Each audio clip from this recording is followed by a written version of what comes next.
안녕하세요. 유키 프렌즈로 천년성체 준비하기. 오늘은 제27강 10계명 중에서 세 번째 계명까지를 살펴보도록 하겠습니다. 시작 기도로 성호경을 바치겠습니다. 성부와 성자와 성령의 이름으로 아멘. 첫 번째 계명은 무엇에서 우리를 지켜줄까요? 우리가 우상 숭배에 빠지지 않도록 도와줍니다. 우상이라는 단어는 형상을 뜻하는 그리스어 에이돌론에서 유래하는데 구약에서 자주 사용됩니다. 우상 중에 가장 유명한 것은 탈출기 32장 1절에서 4절에 나오는 금송아지입니다. 시나이산에서 모세가 하느님으로부터 10계명을 받고 내려와야 하지만 내려오지 않았을 때에 백성들 사이에서 일어났던 모습을 그리고 있습니다. 여기에서 보면 백성이 아론을 부추겨 금을 모으게 한 다음 수송아지 상을 만들어 이집트 땅에서 데리고 올라오신 하느님이 수송아지라고 이야기하는 것을 볼 수가 있죠. 오늘날 우리 사회에서도 수많은 금송아지를 숭배합니다. 돈이 하느님의 자리를 차지하면 우상 숭배가 된다는 사실이죠. 시편 16편 4절을 보게 되면 잘못된 우상을 따랐을 때에 큰 고통에 빠짐을 경고하고 있습니다. 우상 숭배가 되는 것은 단순히 돈만 그런 것이 아니죠.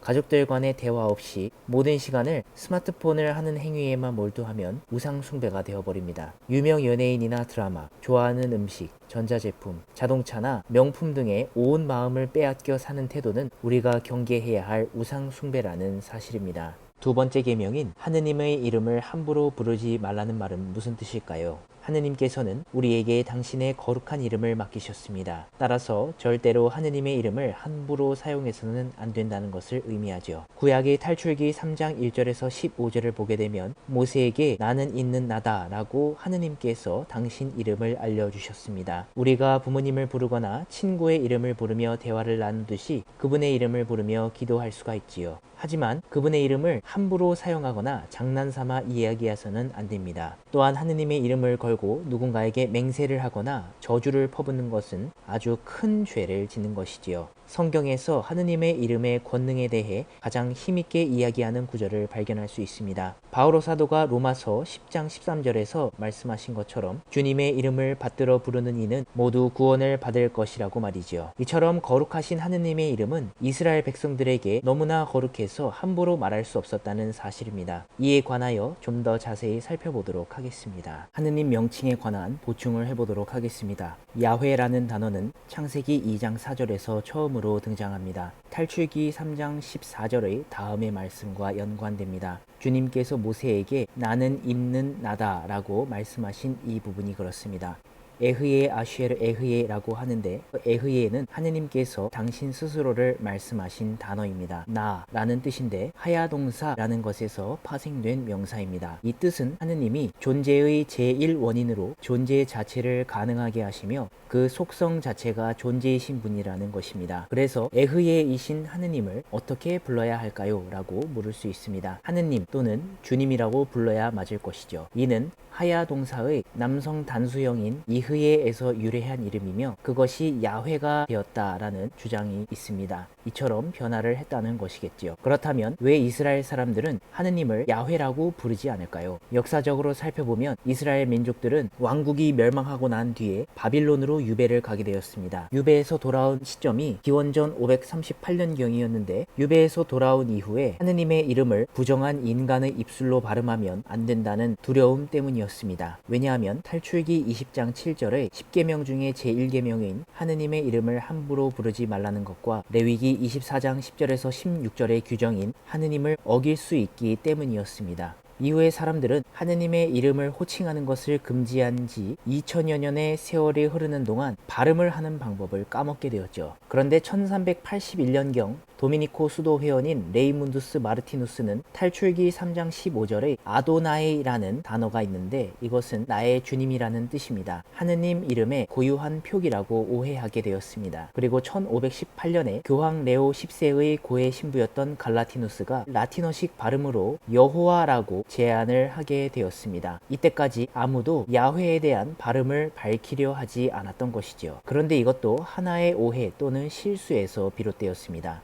모음이 없이 자음만을 씁니다. 마소라 학파라고 불리우는 유대인 학자들이 자음으로만 쓰여진 히브리 성경 본문에 자음으로 된 것이 무슨 발음을 해야 하는지를 설명해 주기 위해 모음을 붙이기 시작한 것입니다. 그래서 이 모음을 하느님에 대한 발음으로 오해하여 오늘날 예호와 또는 여호와라고 음역하게 된 것입니다. 이러한 사례들은 또 존재합니다. 창세기 15장 2절을 보게 되면 주 야훼라는 단어가 있습니다. 아도나이 야훼라는 것인데 마소라 학파의 발음 원칙에 의해 이 어구의 뒷단어인 야훼를 아도나이로 발음하게 된다면 주 나의 주가 됩니다. 굉장히 이상해지기 때문에 이를 방지하려고 탈출기 3장 15절에 나오는 단어인 엘로힘으로 발음하라고 이 칭호에 모음들을 따서 붙여놓았습니다. 이 두 단어를 주목해서 자세히 살펴보면 똑같은 모음 기호가 있는 것을 볼 수 있습니다. 자음은 이렇게 표기하지만 모음의 법칙에 따라 이것은 엘로힘이라고 발음을 하라는 것이었죠. 그런데 만일 이 모음을 그대로 발음하게 돼버리면 예호위가 되어버리고 맙니다. 탈출기 3장 15절에 나오는 엘로힘은 하느님을 뜻하는 말인데 엘이라는 단어는 힘, 능력을 뜻하는 단어입니다. 예를 들어 이스라엘과 같은 단어는 창세기 32장 29절에서 하느님과 야곱이 씨름하였다라는 것에서 기원합니다. 사무엘이라는 것은 사무엘상권 1장 20절에서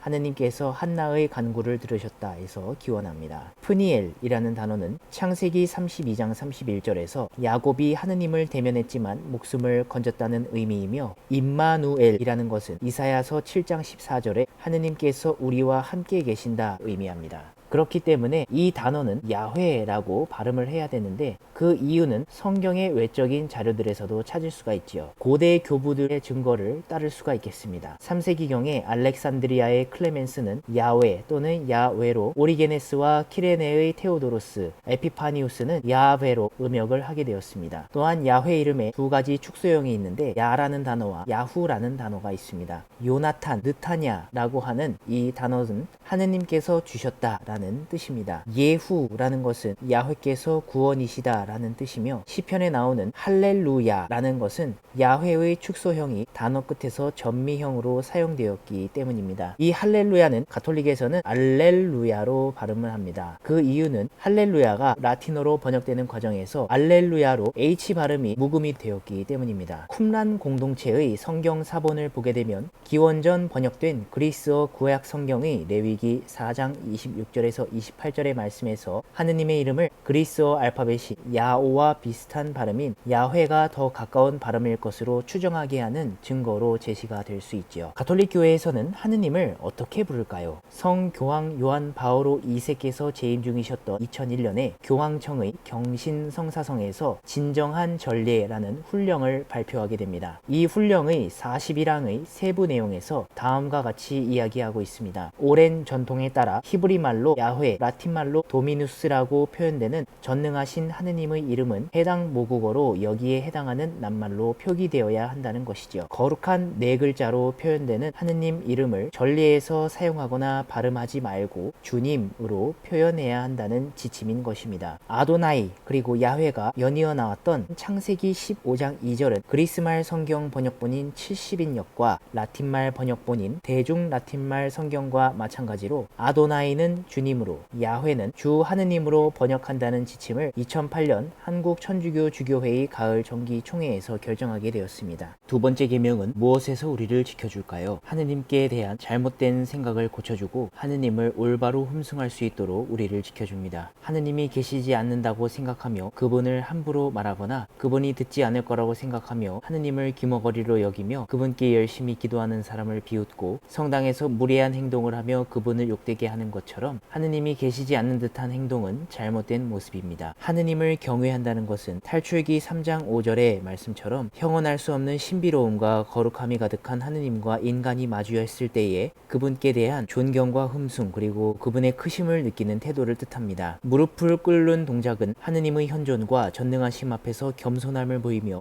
그분께 경외심을 드러내기 위한 자세이지요. 그래서 시편 111편 10절은 지혜의 근원이신 주님을 경외하는 것은 슬기를 얻게 되는 원천임을 알려주고 있습니다. 세 번째 계명인 주일을 거룩히 지내라 라는 말은 무슨 뜻일까요? 그리스도인들은 일요일을 예수님의 부활을 기념하는 날이라는 뜻으로 주일이라 부릅니다. 세 번째 계명은 이 주일을 다른 날과는 다르게 하느님의 말씀을 묵상하고 기도하는 날로 거룩하게 지내도록 우리를 이끌어주죠. 탈출기는 왜 휴일을 가져야 하는지 성서적 근거를 제공합니다. 20장 10절을 읽어보면 주일에는 그 어떠한 일도 해서는 안 된다고 하여 하느님께서 쉴 권리를 마련해 주셨다는 점에서 참으로 놀랍다고 볼 수 있지요. 그래서 일요일인 주일에는 미사에 가서 예수님을 만나고 그분과 함께 시간을 보내며 다음 한 주를 기쁘게 보낼 수 있도록 하는 힘을 얻게 됩니다. 일요일은 어떻게 생겨난 걸까요? 우리가 일주일 가운데 하루 모든 일을 멈추고 기쁨의 시간을 갖도록 하신 것은 하느님의 생각이셨습니다. 유다인들은 이날을 토요일로 정했고 그리스도인들은 일요일로 정했습니다. 일요일이 그리스도께서 부활하신 날이기 때문입니다. 그래서 주일에 성당에 함께 모이는 것이 무슨 의미였는지 초기 그리스도교인들의 생활상을 토대로 살펴볼 수 있겠습니다. 유스티노 성인께서는 그리스도인들이 한 장소에 모여 사도들의 가르침과 예언서를 읽고 빵과 물과 포도주를 섞은 잔을 봉헌하는 일을 중심으로 모여 그가 빵과 잔을 손에 들고 성자와 성령의 이름으로 온 세상의 하느님께 찬미와 영광을 드렸고 이 빵과 포도주를 받아 먹을 수 있도록 해주신 하느님께 긴 감사의 기도를 바쳤다는 것은 말씀 전례와 성찬 전례로 구성이 되어 있는 미사의 초기 형태를 알 수가 있습니다. 세 번째 계명은 무엇에서 우리를 지켜줄까요? 하느님을 잊고 살 위험. 일을 너무 많이 하느라 지쳐 쓰러지는 위험에서 지켜주는 것이죠. 릴리와 밥의 모습을 보면 돌아가고 있는 기계를 끄려고 하는 모습을 볼 수가 있습니다. 이 기계가 우리의 몸을 상징한다고 한다면 쉬는 날을 잘 지켜줘야 한다는 것이죠. 하느님께서는 마치 고장이 나서 망가질 때까지 일을 하는 로봇처럼 우리 인간을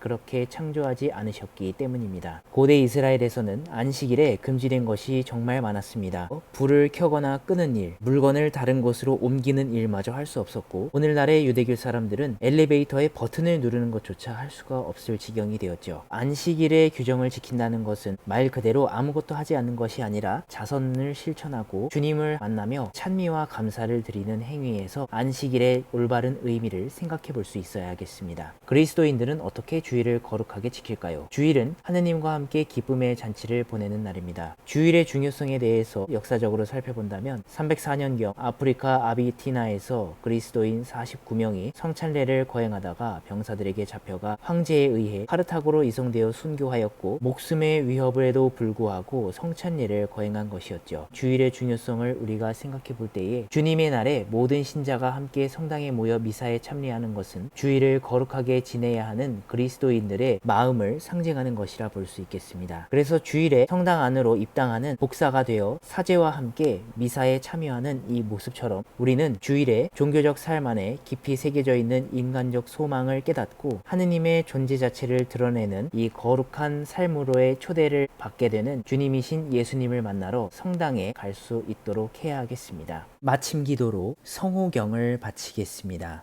성부와 성자와 성령의 이름으로 아멘.